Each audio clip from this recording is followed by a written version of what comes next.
सभी साथियों को नमस्कार। कल शिवम शुक्ला जी ने एक बात रखी थी कि मैं ये जानना चाहता हूं कि सनातन धर्म में, जिसे अब हिंदू धर्म के नाम से जाना जाता है, इसमें जो साहित्य हैं, इन साहित्यों का विकास क्रम क्या है। इसलिए आज हम लोग इस विषय पर चर्चा करेंगे और इसमें कुछ ऐसे धर्म के षड्यंत्रों का भी खुलासा करेंगे जिनको सुनकर आपको आश्चर्य होगा कि हमारे पूर्वजों ने दूसरी प्रजाति, मतलब दैत्य, दानव, असुर, राक्षस, यक्ष, इन सब दूसरी प्रजातियों को नष्ट करने के लिए किस किस तरह के षड्यंत्र रचे। और बहुत संभावना है कि जब आप पूरा वक्तव्य सुन लेंगे तो जो आपको देवताओं के प्रति बड़ा सम्मान है, या आपके दिमाग में देवताओं के प्रति जो बहुत सम्मान बनाया गया है, आपका निष्कर्ष ये निकले कि ये मानवता के लिए एक बहुत बड़ा खतरा है। इसलिए मैंने इस पूरे वक्तव्य को नाम दिया है धर्म का षड्यंत्र। जैसे यूरोप में ईसाइयत को स्थापित करने के लिए जो लोग ईसाइयत का विरोध करते थे उनको जिंदा जला दिया जाता था, क्रूस पे चढ़ा दिया जाता था, या उनके शरीर को धारदार हथियारों से काटा जाता था सार्वजनिक स्थान पर। इसी तरह इस्लाम ने भी अपने इस्लाम धर्म के प्रचार प्रसार के लिए तलवार का भय दिखाया और समाज को जोड़ा। इसी तरह हम लोग भी, जिसे वैष्णव जीवन शैली कहते हैं, विष्णु के उपासक जिसे मानते हैं, ये भी ईसाइयों और मुसलमानों से ज्यादा खतरनाक स्थिति से इन्होंने वैष्णव परंपराओं की शुरुआत की और धीरे धीरे समाज को अपने नियंत्रण में लिया। विश्व का जो मूल निवासी है वो शैव है। जैसे ईसाइयों में पादरी आपका धर्मांतरण कराता है, मुसलमानों में मौलाना आपका धर्मांतरण कराता है, उसी तरह वैष्णव में भी मनुष्य का धर्मांतरण होता है यज्ञोपवीत के द्वारा। यज्ञोपवीत जो कर्म है ये वैष्णव का धर्मांतरण प्रक्रिया है। शैवों में व्यक्ति प्राकृतिक अवस्था में जीवन जीता है। हर व्यक्ति जन्म से शैव ही है। देश, काल, परिस्थिति, परिवेश, माता पिता, धर्म गुरुओं के प्रभाव में आकर व्यक्ति शैव से दूसरे धर्म का अनुगमन कर लेता है। आज हम लोग अपने वैदिक धर्म पर चर्चा करेंगे कि ये वैदिक धर्म किस तरह उत्पत्ति हुई, कैसे वैदिक धर्म को हिंसक धर्म में बदल दिया गया, तथा कथित देवता ने मानवता का कितना नुकसान किया, और हमारे धर्म शास्त्रों का निर्माण कैसे हुआ। यहां तक विषय आज हम लोग रखेंगे।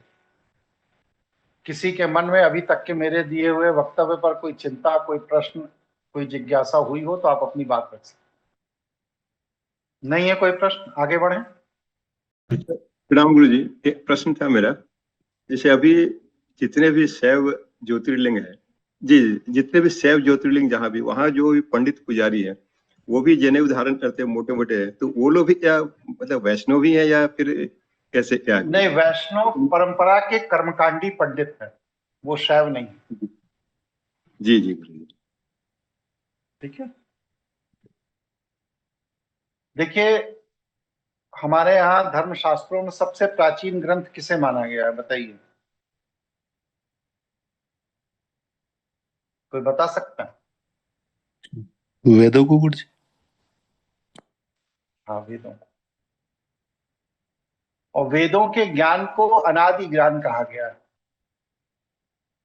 जबकि आप जब शैव जीवन दर्शन पर चीजों को देखते हैं तो वेदों का ये जो ज्ञान है ना, ये बहुत बाद में आया, बहुत बाद में आया।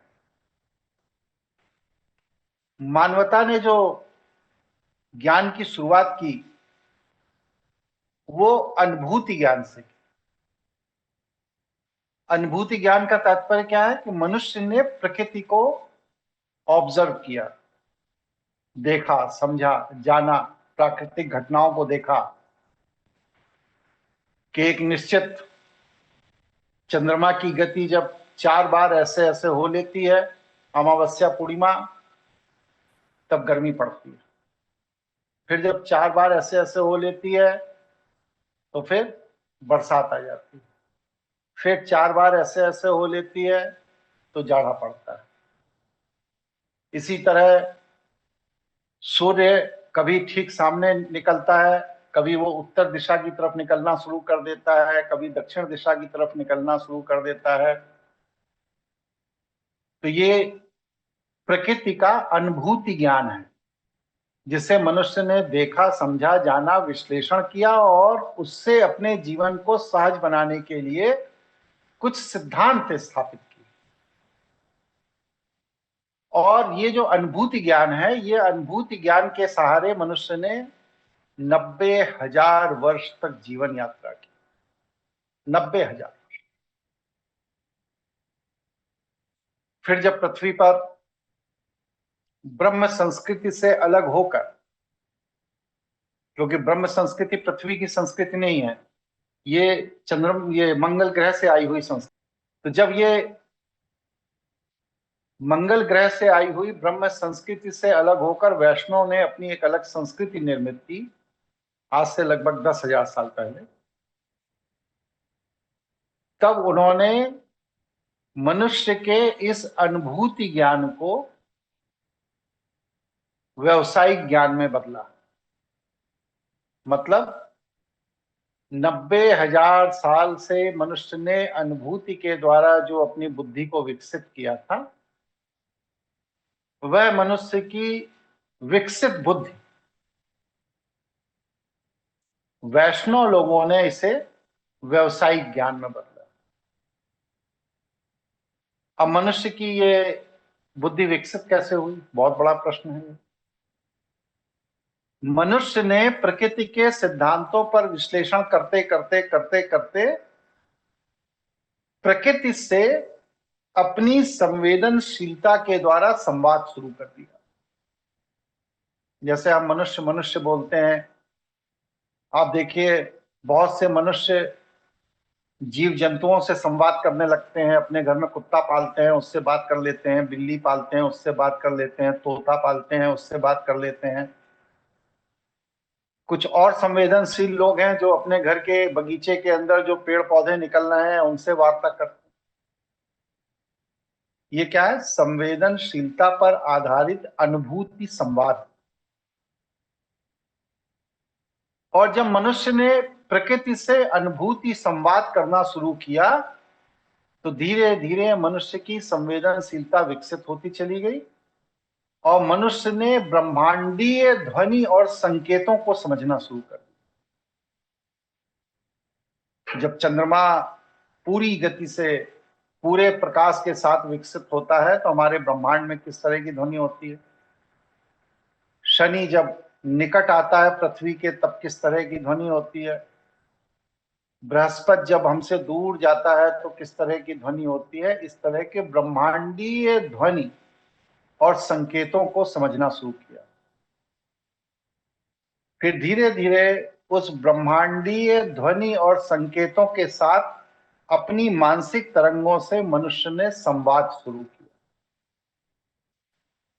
ये जो संवाद करने वाले मनुष्य हुआ करते थे, इन्हीं को ब्रह्म ज्ञानी कहा गया। मतलब ब्रह्मांडीय ऊर्जा से संवाद करके ज्ञान प्राप्त करने वाला व्यक्ति ब्रह्मज्ञानी। फिर क्या हुआ कि इन लोगों ने जब ब्रह्मांड से ज्ञान प्राप्त कर लिया तो उस ज्ञान को अपने निजी कल्याण के लिए प्रयोग नहीं किया। मतलब श्री का परित्याग कर दिया। श्री माने इस संसार में अपनी संपन्नता के संसाधन इकट्ठे करना, ये श्री है। इसके ठीक विपरीत ऋषि है। ऋषि का मतलब क्या है कि हमारे पास जो भी संसाधन है, ज्ञान है, चीजें हैं, वो मैंने समाज को दे दिया। इस तरह समाज को दे देने वाले बने ऋषि, और ब्रह्मांडीय ज्ञान को देने वाले बने ब्रह्म ऋषि। क्योंकि ये लोग ब्रह्मांड और प्रकृति से संवाद करते थे या कर सकते थे, इसलिए प्रकृति ने जो इनको संदेश दिए, उस संदेशों से जो इन्होंने ज्ञान प्राप्त किया, वो मनुष्य से प्राप्त ज्ञान नहीं है, वो प्रकृति से प्राप्त ज्ञान है। इसीलिए उस ज्ञान को कहा गया अपौरुषेय, किसी पुरुष से प्राप्त नहीं, वो प्रकृति से प्राप्त ज्ञान, इसीलिए उसको कहा गया अपौरुषेय। मतलब उसे पुरुषार्थ से भी जाना समझा जा सकता, उसे संवेदनशीलता से जाना समझा जा सकता है। जो चीजें पुरुषार्थ से जानी समझी जा सकती उन्हें कहते हैं पौरुषेय ज्ञान, पुरुषार्थ से। और जो चीजें पुरुषार्थ से नहीं बल्कि आपके संवेदनशीलता और सर्वस्व को त्यागने के साहस से समझी जाती हैं, उन्हें कहते हैं अपौरुषेय ज्ञान। तो इन लोगों ने अपना सब कुछ त्याग दिया, सर्वस्व त्याग दिया, एकांत में रहे, मानसिक तरंगों को विकसित किया, ब्रह्मांडीय तरंगों के साथ संवेदनशील संबंध स्थापित किए, अपने प्रश्न ब्रह्मांडीय तरंगों को भेजे, ब्रह्मांडीय तरंगों ने उनको जवाब दिया। वह जवाब के रूप में जो उन्होंने ज्ञान प्राप्त किया, ये हुआ अपौरुषेय ज्ञान। इसीलिए इस ज्ञान को ब्रह्मनाद भी कहा गया। मतलब ब्रह्मांडीय ऊर्जा पर आधारित नाद, ये ब्रह्मनाद।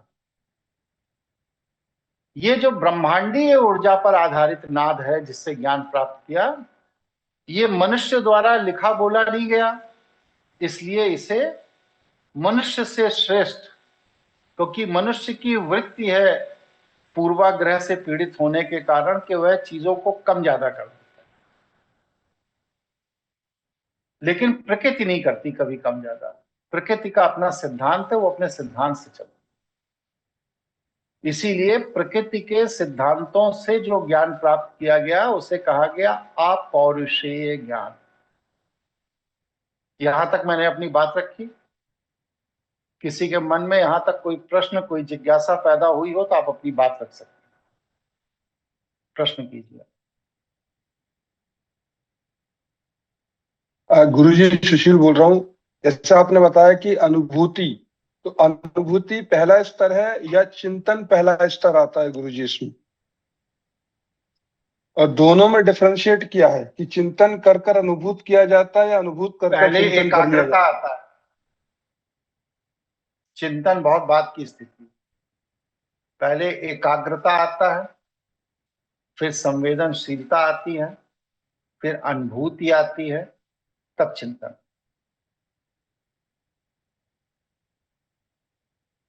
ठीक है। जी, स्पष्ट है गुरु। एक छोटा बच्चा भूख की अनुभूति करता है कि चिंतन करता है? बताइए भूख की सुशील। अनुभूति करेगा, भूख की अनुभूति करेगा गुरुजी बच्चा तो पहले अनुभूति करेगा ना, अनुभूति करने के बाद तब चिंतन करेगा कि ये भूख खत्म कैसे हो। फिर वो रोएगा, तब माँ उसे दूध पिलाएगी। तो इसलिए चिंतन अनुभूति के बाद का विषय। ठीक है। जी गुरुजी। और कोई प्रश्न किसी का, या आगे बढ़ा जाए? गुरुजी यहीं पर जैसे कि बच्चे का आपने उदाहरण दिया, तो इसी में ये एक ऑटोमेटेड रिजल्ट हो गया जी, कि बच्चे की जो अनुभूति थी वो भूख की थी, और उसका चिंतन जो है वो अपने आप चला और वो रोया। तो क्या हर एक मनुष्य के अंदर भी जिस जो समझ आ जाती है जिसको, उसको भी इस तरह की चीजें घटती हैं? जैसे कि मैं एकाग्र हो गया सबसे पहले, तो फिर मेरी संवेदनशीलता जाग गई। क्यों ये नहीं जागेंगे? ठीक है। एकाग्र होने से थोड़ी जागे। जी जी, बताइए। भाई आप शतरंज खेल रहे एकाग्र हो गए तो उससे संवेदनशीलता थोड़ी जाग गई। संवेदनशीलता को जागृत करने के लिए एकाग्र होने के पहले लोक कल्याण का भाव होना चाहिए कि मैं एकाग्र हो क्यों रहा हूं। जीव के कल्याण के लिए, मानवता के कल्याण के लिए, प्रकृति के कल्याण के लिए, मनुष्य के कल्याण के लिए, तब संवेदनशीलता आएगी। एकाग्रता से संवेदनशीलता नहीं आएगी। जी बिल्कुल समझ में है। ठीक है नहीं? और क्या प्रश्न है इसके आगे आपका? जी स्पष्ट है गुरुजी, ये वाली चीज स्पष्ट है। ठीक। अब क्या हुआ कि ये ज्ञान अपौरुषेय हो गया। फिर इसे जो ब्रह्मनाद को सुना हमारे ऋषियों ने, तो भाई ऋषि कितने हैं? लाखों में कोई एक दो, लेकिन 9,999 तो ऐसे लोग हैं ना जिन्होंने ये ब्रह्मनाद नहीं सुना। तो जिन्होंने सुना उन्होंने क्या किया? इसको सुनाया। तो सुना करके जो ज्ञान प्राप्त हुआ जनता को, जन सामान्य को, वो हुआ श्रुति। हमारे धर्म शास्त्रों में श्रुति का बहुत महत्व है। फिर वह जो श्रुति, जैसे मान लीजिए हमने अभी ये जो मैं आपको सुना रहा हूं, ये मैं सुना रहा हूं, आप इसकी श्रुति कर रहे हैं। मुझे ये ज्ञान कहां से मिल रहा है? मेरे गुरु से, ब्रह्मांड से। तो मैंने ब्रह्मांड से ज्ञान लिया। आप लोग क्योंकि ब्रह्मांड से ज्ञान लेने के लिए उतने संवेदनशील नहीं है, इसलिए मैं सुना रहा हूं और आप सुन रहे हैं, तो ये हो गई श्रुति। फिर वो जो सुना वह पीढ़ियों तक वंश परंपरा में लोगों ने याद रखा। यह है वंश परंपरा का महत्व। अब तो वंश परंपरा की जरूरत ही नहीं है भाई, इंटरनेट आ गया, हर सूचना इंटरनेट पर उपलब्ध है। वरना वंश परंपरा का महत्व है, जो गोत्र, वो यही है कि हमने जो सुना, हमारे पूर्वजों ने जो बताया, वो हमने इतनी पीढ़ी आगे तक लोगों को बताते रहे, क्योंकि लिखने की कोई व्यवस्था नहीं थी। इस तरह सुनने और बतलाने की परंपरा में 90,000 वर्ष बीत गए मनुष्य। कितनी पीढ़ी हो गई हो? कैलकुलेट करो भाई, कोई आदमी है कैलकुलेटर किसी के पास? चलिए भाई, अब कोई आदमी जोड़िए। 90,000 divided by 100 multiply by 20 multiply by 5, बताइए कितने, कितनी पीढ़ी हो गई? 4,500। 4500। कोई एक आदमी बताइए, बोलिए, गुरु 4,500। बताइए किस किस व्यक्ति ने बताया 4,500? नाम बताइए। सुशांत बोल रहा हूँ गुरु।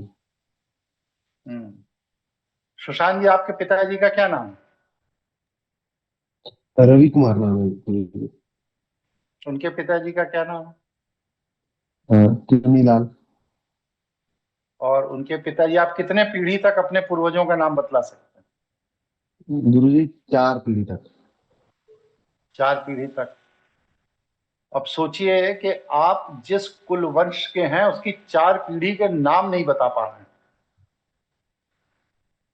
और ये ब्राह्मणों ने अपने ऋषियों, अपने पूर्वजों से पाए हुए ज्ञान को 4,500 पीढ़ियों तक कम्युनिकेट करते रहे। ये योगदान है ब्राह्मण का इस समाज में। और हम लोग भी कहने को हम जरूर ब्राह्मण हैं, लोग जरूर ब्राह्मण हैं, लेकिन 5 पीढ़ी के ऊपर नाम नहीं बता पाते। सोचिए कितना पतन हो गया हमारा। एक हमारे पूर्वज थे जो 4,500 पीढ़ी तक पूर्वजों के बतलाए हुए ज्ञान को बतला देते थे, और एक हम हैं जो 5 पीढ़ी के ऊपर के पूर्वजों का नाम नहीं बता पा रहे हैं। ज्ञान तो बहुत दूर की बात है। शर्म की बात कि नहीं है, बताइए भाई। बिल्कुल गुरु जी, बिल्कुल चिंतन के विचार की बात है ये। ठीक है ना। तो इस तरह क्या हुआ, हमारे पूर्वजों ने श्रुति, सुना और स्मृति याद रखा।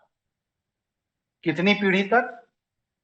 4,500 पीढ़ी तक। ये हमारे पूर्वजों का योगदान है।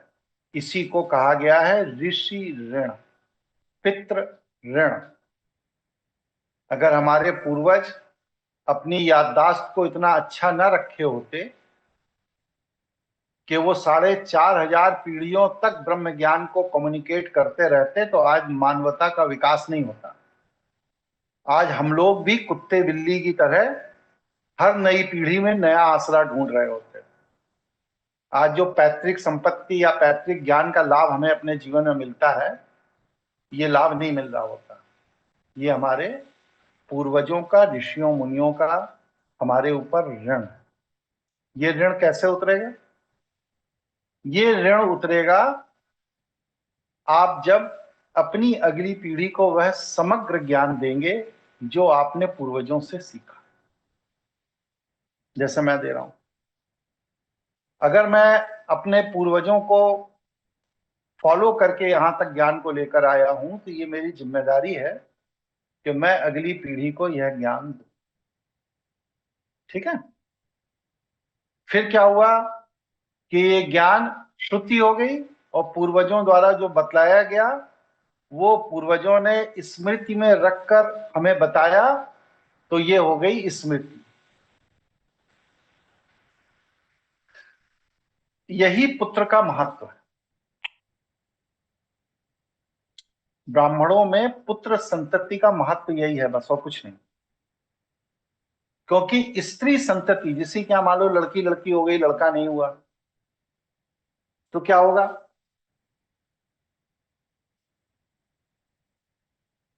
किसी के यहां लड़की लड़की हो गई, लड़का नहीं हुआ, तो क्या हुआ कि पिता से सीखा हुआ ज्ञान दूसरे वंश में चला गया। अब पिता का वंश वहीं खत्म हो गया, क्योंकि जो स्त्री ने सीखा वो किसी दूसरे घर की बहू बेटी बन गई। पुत्र होता तो क्या करता? अपनी अगली जनरेशन को देता। यही पुत्र का आध्यात्मिक महत्व। फिर क्या हुआ कि काल के प्रवाह में ब्राह्मण के बदचलन हो जाने के कारण या उनके स्मरण के सामर्थ्य के कम हो जाने के कारण उनमें भाषा का त्रुटि दोष पैदा हुआ। त्रुटि दोष। अष्टावक्र की कहानी में क्या आता है? अष्टावक्र मां के गर्भ में है और उनके पिता वेद पाठ करा रहे हैं गुरुकुल के बच्चों को। मां के गर्भ से ही अष्टावक्र ने कहा कि पिताजी, आपका ये उच्चारण सही नहीं है, वेद अनुरूप नहीं है। उनका अहंकार आड़े आ गया। उन्होंने श्राप दिया कि तू मुझे मां के गर्भ से ज्ञान दे रहा है, तेरा अहंकार बहुत है, मैं तुझे श्राप देता हूं कि तू पूरे जीवन सीधा खड़े होके चल नहीं पाएगा। और उनका शरीर 8 स्थान से टेढ़ा मेढ़ा हो गया, जिस वजह से पूरे जीवन वो सीधे खड़े होकर नहीं चल पाए जब तक कि पिता ने अपना श्राप वापस नहीं लिया। तो ये क्या है? स्मृति के कमजोर होने के कारण या उच्चारण का त्रुटि दोष। अब जब उच्चारण का त्रुटि दोष बहुत ज्यादा होने लगा तो ये हुआ कि भाई पूर्वजों का ज्ञान ही विलुप्त हो जाएगा जो 4,500 पीढ़ी से हम लेके चले आ रहे हैं। फिर क्या करना है? कहा इसको लिख लिया जाए, इसको लिपिबद्ध कर दिया जाए। तो वो जो श्रुति और स्मृति थी उसको लिपिबद्ध किया गया। अब जब उसे लिपिबद्ध किया गया तो भाई जो चीज बन के आई, निर्मित हुई, कहा ये क्या है? कहा ये विद है। विद माने विद्वानों द्वारा बतलाया गया ज्ञान, विद। इसी को अपभ्रंश के तौर पर बाद में वेद कहा गया। विद से वेद बन गया। मजे की बात यह है कि शुरुआत में एक ही वेद था, फिर वेदों के ज्ञान को समाज ने सर्व स्वीकार्य किया, मतलब किसी ने उसका विरोध नहीं किया, क्योंकि विरोध करते तो कंट्रोवर्सी होती तो फिर नया ज्ञान कहां से आता? वो तो 4,500 साल पहले ऋषियों ने दिया था अपने पूर्व पीढ़ियों को। तो कंट्रोवर्सी खत्म हो इसके लिए शास्त्रार्थ परंपरा की शुरुआत हुई और उसमें विद के ज्ञान में जो व्याकरण आदि की कमी थी उसको ठीक करके जो ग्रंथ का निर्माण किया गया उसे कहा गया वेद।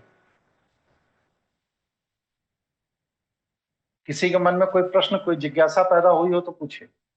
आज शुक्ला जी नहीं जुड़े हैं क्या? शुक्ला? हाँ जी गुरु जी, जुड़ा हूँ। तो हाँ हूं बोलो ना, तुम्हारा प्रश्न है, कुछ बोल ही नहीं रहे तुम। जी इसे कहा गया वेद। जैसे ही वेद का लेखन किया गया, बस यहीं से एक परंपरा शुरू हुई जिसे मोदी जी के संदर्भ में कहा जाता अंधभक्ति की परंपरा। आप कहते हैं ईसाई जो है वो बाइबल को फॉलो करते हैं, विवेक की बात ही नहीं करते, ज्ञान की बात ही नहीं करते, साइंस की बात नहीं करते।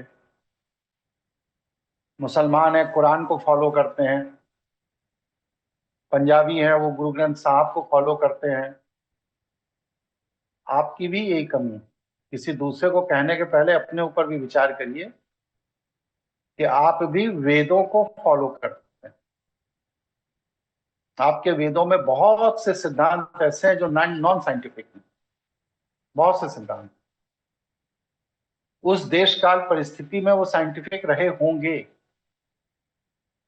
लेकिन परिस्थितियों के बदलने के साथ साथ वो नॉन साइंटिफिक हो। लेकिन आज भी हम लोग उन्हीं नॉन साइंटिफिक ज्ञान को फॉलो कर रहे हैं, इसे कहते हैं अंधभक्ति। तो हमारे धर्म में अंधभक्ति की शुरुआत वहीं से हुई जहां पर वेद लिख दिए गए। विरोध नहीं, इस पर चर्चा नहीं, इसका खंडन मंडन नहीं, जो लिखा है बस वही सत्य मान लीजिए। क्यों? क्योंकि वेद को निर्विवाद रखना था और सर्व स्वीकार्य रखना था। हर आदमी अगर उसका खंडन मंडन करेगा, हर आदमी उसमें विवाद पैदा करेगा तो फिर वेदों का महत्व ही खत्म हो जाएगा। इसलिए वेदों के ज्ञान को निर्विवाद बनाया गया। फिर क्या हुआ? वेदों के ज्ञान को सर्व सुलभ करने के लिए, मतलब कि समाज का हर व्यक्ति वेद के ज्ञान को जाने, इसके लिए क्या हुआ? वेद जो अव्यवस्थित रूप से अनुभूतिगत ज्ञान का लेखन था उसे मंत्र, ऋचाओं और श्लोकों में बदला गया जिससे कि जन सामान्य उसे याद कर सके। गद्य को याद करना कठिन होता है, पद को याद करना सरल होता है। इसलिए वेदों के मंत्रों की और सूक्तियों की रचना हुई, क्योंकि इसे ऋषियों ने रचा, इसलिए वेदों के मंत्र सूक्ति सिद्धांत को कहा गया ऋचा, वेद की ऋचा।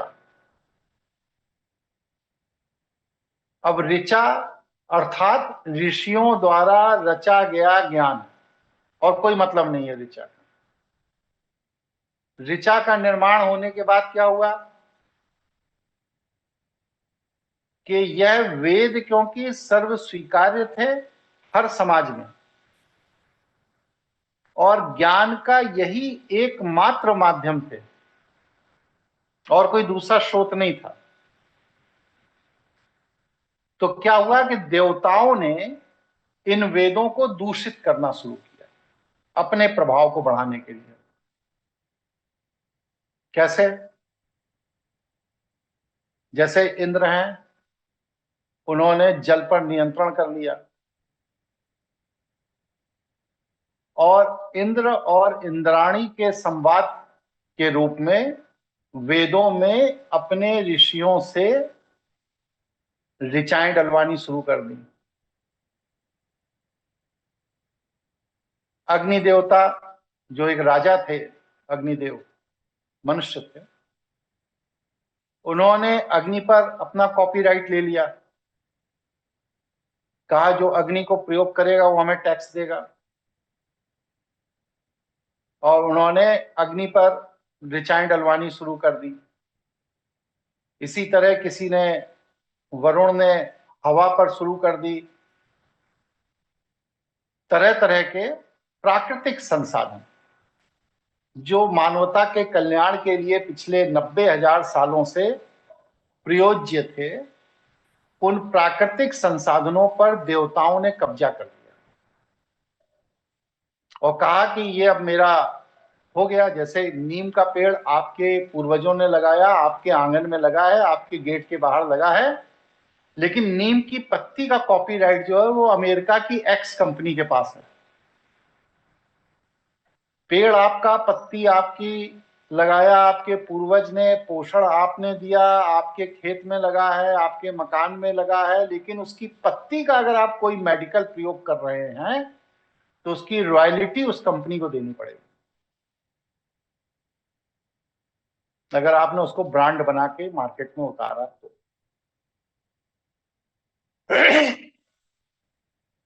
इसी तरह हल्दी है, हम अपने खेत में पैदा कर रहे हैं, सदियों से पैदा कर रहे हैं, पूर्वजों से पैदा कर रहे हैं, लेकिन अगर हम उसका कोई मेडिसिनल यूज कर रहे हैं, किसी ब्रांड से मार्केट में उतार रहे हैं, तो उसकी रॉयल्टी उसको देनी पड़ेगी जिसने हल्दी का पेटेंट कराया। इसी तरह 90,000 साल से मनुष्य अग्नि का प्रयोग कर रहा है, पानी का प्रयोग कर रहा है, हवा का प्रयोग कर रहा है, धरती का प्रयोग कर रहा है, लेकिन इन देवताओं ने जबरगुंडई जिसे कहते हैं, जबरगुंडई के द्वारा वेदों में अपने को उस पंच तत्व या उस भौतिक तत्व का देवता घोषित करवा दिया ऋषियों से, और कहा कर दीजिए क्योंकि मैं अब देवता हो गया, और अगर आप मुझे टैक्स नहीं देंगे तो मैं सेना लेके आऊंगा, पूरा तहस नहस मचा के चला जाऊंगा। आदमी भयवत टैक्स देता था।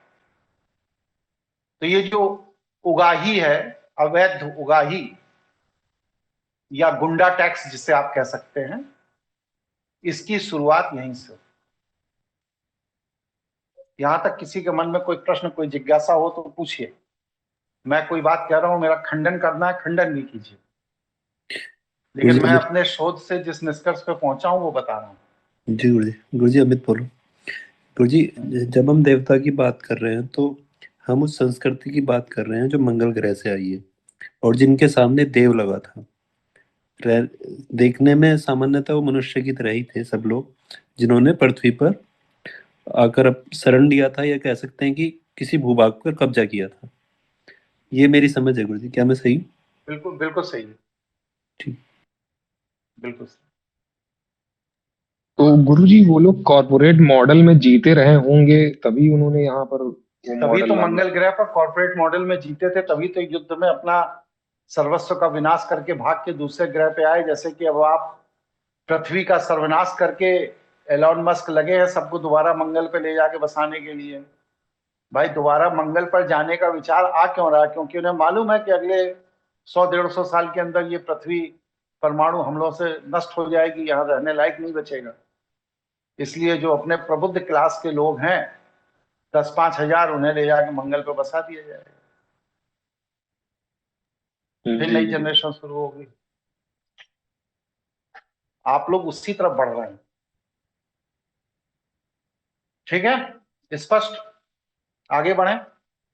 जी। तो गुरुजी फिर बोल रहा हूँ, जैसे मान लीजिए कि जब स्मृति और उसके आधार पे जब ज्ञान दिया जाता था, जब उसको लिपिबद्ध किया गया, तो जो उसमें डिफरेंस क्रिएट होता था टाइम टू टाइम, तो वो अपडेट किया जाता था या जैसा है वैसा नहीं चलता रहा गुरुजी? नहीं नहीं, वेदों में कोई अपडेट नहीं किया गया। उसको जिन बता रहा हूं, अभी उसको वहां पहुंचूंगा। वेदों के 3 अपडेट हुए हैं, कब कब हुए हैं मैं बताऊं। तो मेरा प्रश्न ये था कि हम जब रिटर्न वर्क करते हैं तो वो हमें कमजोर बनाता है, और जब हम स्मृति और स्मृति के आधार पर रहते हैं तो हमारे मस्तिष्क की जो क्रियाएं हैं वो ज्यादा सशक्त होती है। भाई सीधी बात है, आप कैलकुलेटर से कैलकुलेट करते हैं और बिना कैलकुलेटर के पुरानी पद्धति से कागज पे कैलकुलेट करते हैं, तो मस्तिष्क किससे ज्यादा तीक्ष्ण होता है? पेपर पे कैलकुलेशन करने से। वही चीज यहां भी है। हम लोग सब मानसिक विकलांग हैं, सामर्थ्य नहीं है हम लोग के अंदर। इसीलिए पूरी दुनिया के बौद्धिक मजदूर भारत में पैदा किए जाते हैं, और नौकरी के नाम से ये बौद्धिक मजदूर पूरी दुनिया में भेजे जाते हैं। 10 लाख बौद्धिक मजदूरों को रूस भेजने की संविदा अभी मोदी जी ने की है 10 दिन पहले। भारत से 10 लाख युवा मजदूर, पढ़े लिखे बौद्धिक मजदूर जिसे हम कहेंगे, वो बहुत जल्द ही रूस जाएंगे। ऐसी परिस्थिति बना दी जाएगी, आपको जाना पड़ेगा, ठीक है? जी गुरुजी। तो गुरुजी हम ये बात समझ सकते हैं कि 90,000 सालों तक जो चीजें श्रुति और स्मृति के आधार पर चलती रही, तो मैं अपने निष्कर्ष पे यहाँ तक ये पहुंचा हूँ कि इन पिछले 10,000 सालों में ब्रह्म संस्कृति के लोगों ने ही आकर, क्योंकि हमारे ब्रह्म ऋषि तो जानते थे कि अगर इसको लिपिबद्ध किया तो इसमें कहीं ना कहीं गलतियां होंगी, तो उन्होंने ही इसको लिपिबद्ध करवाया, क्योंकि वे जानते थे कि अगर हम इसको लिपिबद्ध नहीं कराएंगे तो हम इसमें कुछ मॉडिफिकेशन करके अपने अनुरूप इन्हें यूज नहीं कर पाएंगे। भाई तभी तो ब्रह्मा जी को वेदों का रचयिता कहा गया। बिल्कुल जी, बिल्कुल। लिपिबद्ध किया, चारों हाथ में वेद लिए बैठे। जी जी जी जी गुरुजी। आपका कोई और शैव जीवन दर्शन का देवता क्यों नहीं वेदों को हाथ में लिए बैठा है? नहीं बैठा, ठीक है? जी गुरुजी। तो जब वेदों को लिपिबद्ध किया गया तो उसको लिपिबद्ध करने में उसको विकृत किया गया। जो ऋषियों मुनियों ने श्रुति और स्मृति परंपरा में ज्ञान दिया, उसके अलावा और एडिशनल ज्ञान उसमें ठूंस दिया गया जबरदस्ती। जैसे आजकल यूट्यूबर अपना ज्ञान देते रहते हैं, ब्लॉगर्स जो ब्लॉगिंग लिखते हैं वो अपना जबरदस्ती लेख में ज्ञान देते रहते हैं। तो इस तरह ब्रह्म संस्कृत के लोगों ने इसको दूषित करना शुरू। इसी दूषित वेद को बचाने के लिए कि हमारा वेद दूषित ना हो, जो परंपरागत मूल वेद है वह बना रहे, ब्रह्म संस्कृतियों के द्वारा जो इसे दूषित किया जा रहा वो ना किया जाए, हिरणाक्ष इन वेदों को लेकर के दक्षिण अफ्रीका चला। अब ये हुआ कि भाई ब्रह्म संस्कृति कहाँ है? कहा सरस्वती नदी के किनारे अफगानिस्तान में। और हिरणाक्ष यहां से मूल प्रतियां वेदों की लेकर कहां चला गया? South Africa. साउथ अफ्रीका कहाँ है? पृथ्वी में सबसे नीचे। इसी को कहा गया कि हिरणाक्ष वेदों को लेकर के पृथ्वी के नीचे चला गया, रसातल में। यही कहा जाता है ना, जी जी जी पाताल में चला गया। रसातल, पाताल में चला गया, रसातल में चला गया। वहां पर विष्णु ने अपने जासूसों के द्वारा हिरणाक्ष को खोज निकाला। जैसे केजीबी होती है, सीबीआई होती है, आपके यहाँ रॉ है, उस तरह विष्णु का भी अपना कुछ रहा होगा कोई तंत्र। उन्होंने हिरणाक्ष को खोज निकाला दक्षिण अफ्रीका में, और वहां पर जो गेंडा पालने वाली प्रजाति के आदिवासी लोग थे, उनसे हिरणाक्ष की हत्या करवाई।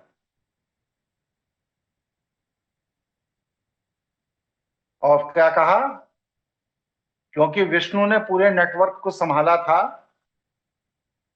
मोसाद जो विष्णु का था, मोसाद, उसने मारा, तो कहा विष्णु का अवतार हुआ। क्या हुआ, वराह अवतार। वराह माने गेंडे का अवतार, गेंडे से मरवा दिया, गेंडा पालने वाले आदिवासियों से मरवा दिया। वराह माने सुअर नहीं होता है, सुअर को संस्कृत में कहते हैं शूकरा। वराह माने गेंडा। तो गेंडा पालने वाले आदिवासियों से दक्षिण अफ्रीका में इन्होंने हिरणाक्ष का वध किया, और विष्णु का वराह अवतार हो गया। फिर जब हिरण्यकश्यप को पता लगा कि मेरे भाई का इस तरह वध करा दिया, तो हिरण्यकश्यप ने विष्णु को ढूंढना शुरू किया। विष्णु लक्ष्मी जी को लेकर भाग गए, मतलब अपनी धर्मपत्नी को लेकर अज्ञात अवस्था में पड़े रहे इधर उधर। फिर बात को प्रहलाद, नारद के माध्यम से प्रहलाद के द्वारा ये पता लगा कि हिरण्यकश्यप के महल में घुसने के गुप्त रास्ते कौन कौन से हैं। उन्हीं गुप्त रास्तों से वैष्णव की सेना के कमांडो को भेजकर हिरण्यकश्यप का वध करा दिया गया, और उसे विष्णु का नरसिंह अवतार बता दिया गया। प्रश्न यह है कि विष्णु अगर देवता हैं और ऑलमाइटी हैं, कुछ भी कर सकते हैं, तो इनको अपनी हर समस्या के समाधान के लिए हत्याएं क्यों करनी पड़ती हैं? हत्या करना तो आतंकवादियों का काम है भाई, हत्या क्यों सही करनी बात है पड़ती है?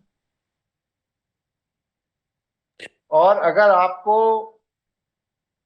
दैत्यों की हत्या करनी पड़ी, राक्षसों की हत्या करनी पड़ी, असुरों की हत्या करनी पड़ी, या और दूसरी संस्कृत के तमाम लोगों की हत्या करनी पड़ी, तो फिर हम ये क्यों मान लें कि आपके दर्शन मात्र से व्यक्ति मुक्त हो जाता है, उसे सद्बुद्धि आ जाती है, सद्ज्ञान आ जाता है, व्यक्ति भटका हुआ व्यक्ति ठीक मार्ग पर चलने लगता है? क्यों ऐसा माने भाई? क्योंकि इन सब लोगों ने तो आपके दर्शन किए ना, फिर भी आपने सबको मार दिया। क्या दुर्योधन ने कृष्ण के दर्शन नहीं किए थे क्या? भीष्म पितामह ने नहीं किए थे? किसी को सद्बुद्धि नहीं आई, कोई सद्ज्ञान मार्ग पे नहीं चला। रावण ने राम के भी दर्शन किए, सभी ने किए, फिर भी किसी को सद्बुद्धि नहीं आई, सद्ज्ञान नहीं आया। सबसे देवताओं को युद्ध ही करना पड़ा, सबकी हत्या ही करनी पड़ी। और जो विभीषण था, जो राम के शरण में आ गया, राम के चरण में आ गया, किसी भी घर के पूजा मंदिर में विभीषण की फोटो लगी मिलती है? भाई वो तो भगवान नहीं, श्री राम के चरण में आ गया था, शरण में आ गया था। तो विभीषण की फोटो क्यों नहीं पूजा घर में रखी जाती? वो तो राम की शरण में था, वैष्णव था। इसका मतलब नाम भी नहीं रखा जाता यह गुरु जी सब, किसी का। इसका मतलब जब बोलने को कहा जाए तभी बोलिए। इसका मतलब यह सब कपोल कल्पित स्लोगन है कि भगवान या देवता के नाम से, दर्शन से, स्पर्श से, आशीर्वाद से व्यक्ति का जीवन बदलता है, किसी का कुछ नहीं बदलता। इस भ्रम में अपना जीवन नष्ट मत करो। हाँ, अब कोई क्या कह रहा था, बोलिए। जी गुरु जी, मैं ये कह रहा था नाम भी नहीं रखा जाता विभीषण के नाम पे किसी के घर में तो। ठीक है, तो क्या है, इससे क्या सिद्ध हो गया? इससे यह सिद्ध हो गया कि भगवान के पीछे समय बर्बाद करने से कोई फायदा नहीं। ना उनकी शरण में जाने से आपका सम्मान मिलता, क्योंकि विभीषण को नहीं मिला, और ना ही उनके दर्शन से आपके कोई सद्बुद्धि आती, क्योंकि अभी तक तो जितनों ने किया किसी का सद्बुद्धि आई नहीं, तो आपकी कैसे आ जाएगी? इसलिए भगवान के पीछे समय बर्बाद करने से कोई फायदा नहीं। यहां तक मैंने अपनी बात रखी। किसी के मन में मेरी बात के खंडन का कोई विचार आया हो तो कर सकते।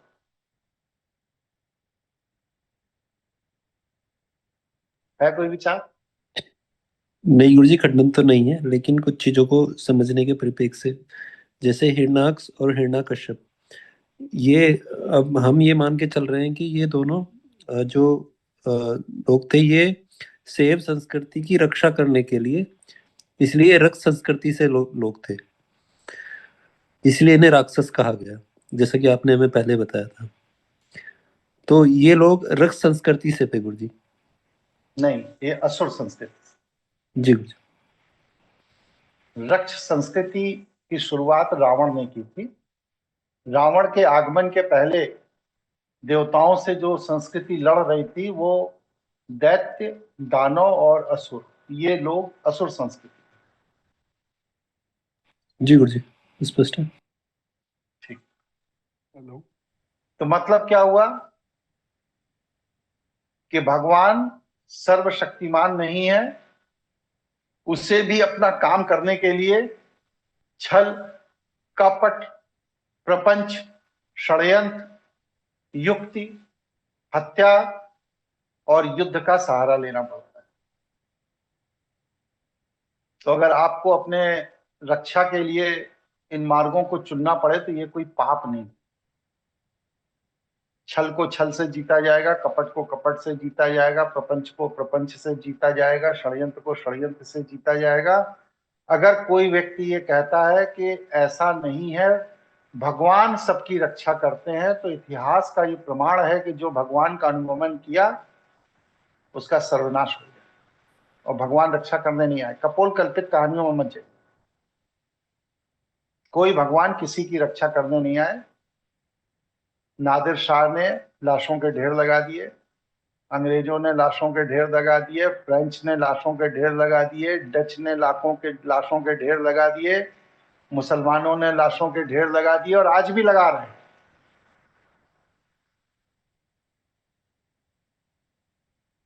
कोई भगवान किसी की रक्षा करने नहीं आता, इसलिए अपनी रक्षा स्वयं कीजिए।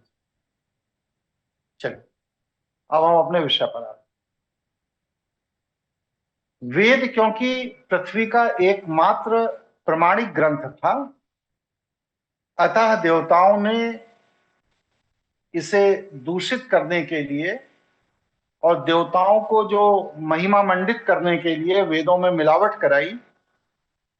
उस मिलावट को करने में जिन ऋषियों ने देवताओं का सहयोग किया उन्हें कहा गया मंत्र दृष्टा ऋषि। और ये मिलावट के दौर में अकेले पुरुष ही नहीं, स्त्रियां भी बराबर की भागीदार थी इस पाप में। इसलिए इस षड्यंत्र में जो स्त्रियां शामिल हुई उन्हें कहा गया विदुषी। नाम बता सकता है कोई 2 4 6 लोगों के? वेदों को दूषित करने में जो स्त्रियां शामिल हुई उनमें 2 4 6 लोगों के नाम बताइए, मालूम हो तो, नहीं तो मैं बताऊं। आप बताइए। नहीं पता है गुरुजी।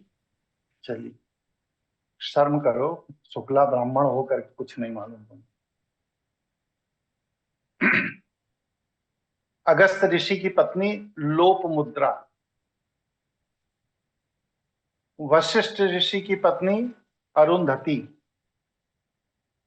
याज्ञवल्क ऋषि की पत्नी मैत्रेय, अपाला, रोमशा, विश्रवा, गार्गी, सैकड़ों नाम है। लेकिन मजे की बात यह है कि ये सब उन्हीं ऋषियों के परिवारों से जुड़ी हुई महिलाएं हैं जो वैष्णव जीवन शैली को फॉलो कर, शैव जीवन शैली का अनुगमन करने वाले किसी भी महिला ने कभी भी वेदों को दूषित नहीं। वेदों में मिलावट करते करते करते करते करते करते वेदों का आकार इतना बड़ा हो गया, इतना बड़ा हो गया कि फिर वेदों का खंडन करना पड़ा, मतलब कि उसका वर्गीकरण करना पड़ा, उसे 4 हिस्सों में बांटना पड़ा, इतना बड़ा आकार हो गया उसका। तब हमारे 4 वेदों की निर्मिति हुई, ऋग्वेद, यजुर्वेद, अथर्ववेद और सामवेद। ये एक ही वेद से निकले हुए वेद हैं। रावण ने इस पर बहुत काम किया। रावण ने वेदों में हुए इस मिलावट को निकाल के बाहर फेंक दिया और वेदों के शुद्ध स्वरूप को उसने पुनः संहिताबद्ध किया। इसीलिए कहते हैं कि रावण ने जो वेदों के शुद्ध स्वरूप को संहिताबद्ध किया वह रक्ष संस्कृति के वेद थे जो वैष्णव संस्कृति से अलग थे। और हम लोग जिन वेदों का अनुगमन करते हैं ये मिलावटी वेद हैं, जिन्हें वैदिक ऋषियों ने धन लाभ के लिए, सम्मान लाभ के लिए, रक्षा के लाभ के लिए, राजकीय सुविधाओं के लाभ के लिए इनमें मिलावट की। क्योंकि रावण ने वेदों से सारी मिलावट निकाल के बाहर कर दी थी और शुद्ध वेदों का पुनः संहिताबद्ध किया था, पुनः निर्माण किया था। इसीलिए सारे ऋषि मुनि मनीषी जो वेदों में मिलावट किए थे वो सब रावण से चिढ़ते थे। इसीलिए जब रावण राम का युद्ध होता है तो ऋषियों मुनियों के सहयोग और परामर्श पर 300 वैष्णव राजा, 300, सोचिए एक आदमी से लड़ने 300 वैष्णव राजा पूरी पृथ्वी से सेना लेकर के गए। क्यों? क्योंकि रावण ने वेदों का शोधन कर दिया और वेदों के शोधन के बाद इन ऋषियों मुनियों का सम्मान समाज में खत्म हो गया। इसलिए इन ऋषियों मुनियों ने अवसर का लाभ उठाकर अपने राजाओं को प्रेरित किया कि वो सेना लेकर जाएं और राम की तरफ से जाकर लड़े। वाल्मीकि रामायण पढ़िए, उसमें सब दिया गया है कौन कौन राजा लड़ने आए। जब राम का राज्याभिषेक हो रहा है तो उन्होंने उन 300 राजाओं को सम्मानित भी किया जिन्होंने उस युद्ध में उनका साथ दिया। किसी के मन में कोई प्रश्न जिज्ञासा हो तो पूछिए, नहीं तो फिर आगे बढ़ते हैं। ये प्रथम खंड पूरा हो गया कथा का, अब दूसरा खंड पे आप। मैं गुरुजी सुशांत बोल रहा हूँ। एक प्रश्न था गुरुजी, जैसे आपने कहा कि 90,000 वर्ष तक एक वेद जो थे अपौरुषेय रहे, लिखित नहीं आए, तो जो त्रुटि हुई, जो उच्चारण में कमियां हुई, उसके बाद इसको लिखने का विचार आया, तो ये भी एक षड्यंत्र के तहत ही करवाया गया गुरुजी? इस नहीं, चीज तक ये आया? स्मृति लोप के कारण लोगों की याददाश्त खराब होने लगी, इसलिए काल के प्रभाव में। गुरुजी बोलिए, कौन बोल रहे हैं? संदीप कुमार वर्मा बोल रहा हूँ गुरुजी। बताइए सर। गुरुजी आपने कहा कि रावण का कृष्ण जी ने दुर्योधन को रूप दिखाया और महाभारत के कई लोगों को रूप दिखाया और राम ने रावण को भी भगवान राम ने रूप दिखाया। फिर एक तरफ आप कह रहे हैं कि वो एक तरफ से दूसरी तरफ से दूसरों से सहारा भी मांगने जा रहे हैं, तो राम तो अपनी जगह पे सही हुए। कभी हनुमान जी से सहारा मांगने जा रहे हैं और कभी दूसरे हरकी से सहारा मांगते मांगते। शक्तिमान हुए राम के नहीं हुए, ये बताइए बस। अगर जी सहारा गुरुजी। मांग रहा है हाँ, कोई व्यक्ति अगर सहारा मांग रहा है तो वो सर्वशक्तिमान हुआ कि नहीं हुआ? सर्वशक्तिमान तो कैसे हुआ गुरुजी? तो फिर आप भ्रमित कहाँ हो रहे हैं? आप अपना मैं भ्रम बताइए। मैं मेरा भ्रम ये बता रहा हूँ कि आ, राम को के सामने रावण नहीं माना, एक्सेप्ट नहीं कर राम को, तो राम कैसे वो अवतारित हो गए, बड़े कैसे हो गए? ये तो जो राम को बड़ा कह रहा है उससे पूछिए, हम थोड़ी कह रहे हैं राम बड़े। नहीं, राम बड़े मैं नहीं कह रहा हूँ गुरुजी। मेरा बोलने का मतलब है कि ये राम जी हर जगह बड़े बड़े हर किसी से सहायता मांगने चले गए, तो राम जी तो शक्तिमान तो नहीं हुए, हेल्पर ही हुए, हर किसी से हेल्प मांगने लगे। यही तो मैं भी कह रहा हूं कि आप जिस भगवान को ऑलमाइटी मान रहे हैं, जी वो भगवान इतना निर्बल है कि छोटे छोटे कामों के लिए दूसरों की मदद मांगता फिर रहा, वो आपकी क्या मदद करेगा? यही बात तो मैं कह रहा हूं। हाँ। और गुरुजी दूसरी बात यह है कि जब रावण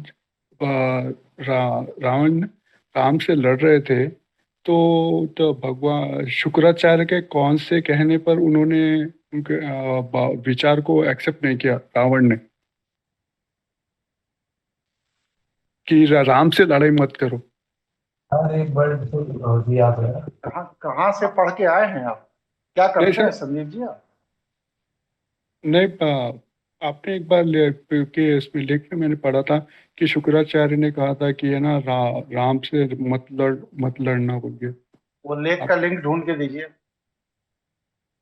हाँ ठीक है गुरु, ऐसा लिखे तो नहीं था, वो तो उसमें कहा था कि शुक्राचार्य ने एक बार उनको वार्निंग दी थी रावण को कि राम से मत शुक्राचार्य लड़ो। का रावण से क्या लेना देना है? शुक्राचार्य तो शुक्राचार्य तो शैव संस्कृति के वो थे ना, गुरु थे अरे सबसे उसका बड़े। रावण से क्या लेना देना है, ये मैं पूछ रहा हूँ। हाँ, रावण से तो लेना देना नहीं, मगर उन्होंने रावण को एक बार वार्निंग आप दी थी भ्रमित कि हो रहे हैं, आप भ्रमित हो रहे हैं। मैंने ओके ऐसा गुरु, कोई लेख नहीं लिखा है।